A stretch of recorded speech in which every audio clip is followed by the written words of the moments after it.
Welcome back. I'm going to now solve the same problem that we just did with the area model method. Now I'm just going to do it with regular standard multiplication. And this is what we all know. This is what we have been taught for years and years. So I'm just going to make sure that the only thing that I would like for my students to start doing more is just to be neat and organized.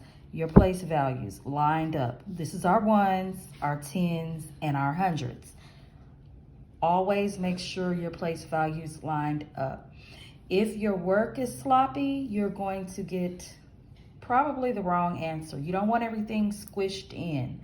It's good to have plenty of scratch paper so that you could have a lot of free space to work, and make sure that whenever you're carrying or regrouping, excuse me, that you have enough space at the top.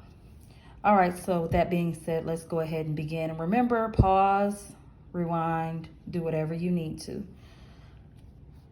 I'm going to start with the bottom number, and I usually put the number with the most digits at the top. It's easier to multiply standard multiplication that way. Okay, so we're multiplying 67 times 345. First, I'm going to take the number in the ones place at the bottom, which is our 7, and I'm going to multiply it times the ones at the top, which is 5. 7 times 5 is 35. So the number 35 has a 5 in the ones place. I'm going to put my 5 over here, and I'm going to carry the 3 plus 3. Okay, now I'm going to multiply 7 times 4. That is 28. And then I'm going to add the 3. That's 31.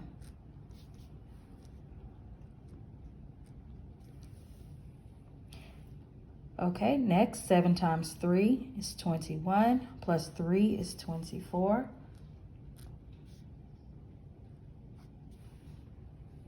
So when I multiply 7 times 345, I get 2,415. That's basically what we just did.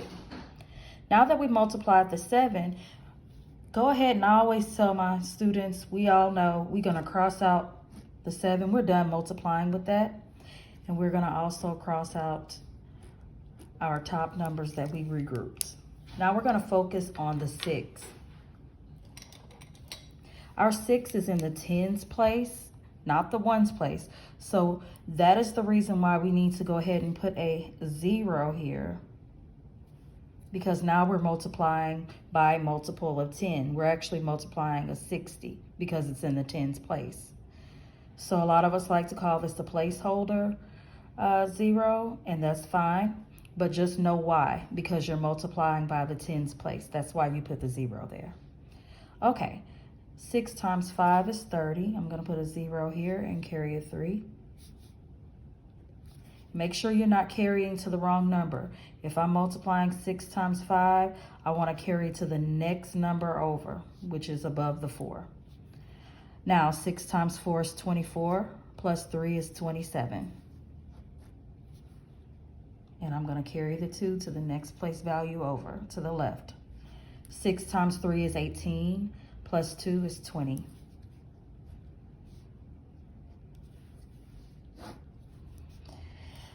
That means that 60 times 345 is 20,700.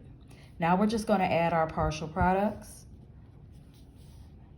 5 plus nothing is 5, and then 1 plus nothing is 1. 4 plus 7 is 11, and I'm going to carry a 1. 1 plus 2 is 3. And then 2 plus nothing is 2. So your final product is 23,115. And that's our standard multiplication.